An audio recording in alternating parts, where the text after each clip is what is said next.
Waves. Some families have weird traditions. Mine was no different.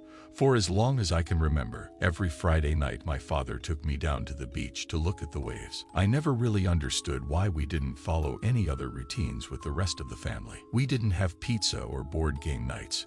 We didn't watch television or follow sports. We never went on vacation together as much as I begged, and we barely even ate meals in the same room. But regardless of the weather conflicts or any other excuses, at exactly 7 o'clock my father would always drive me, and only me, down to the beach to look at the waves. That habit became more sacred than religion, and almost more important than school. We never missed a Friday. My earliest memories of these trips were positive. Dad was an important guy to a lot of people.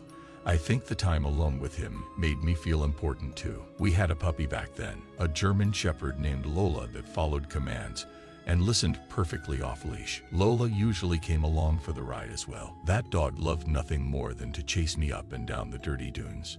Something she would jump into the waves and splash around like a mane.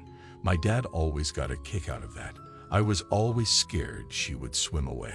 We went swimming when it was warm and not too rough. We played in the sand when it was cold. If it rained or snowed, Dad usually brought an umbrella, and we would just sit together and watch the waves crash violently against the coastline. Sometimes we talked about schoolgirls or anything that popped into our minds. Sometimes we just sat together and said nothing. I loved it. But the older I got, the more Dad's weekly trips became a burden to my social life.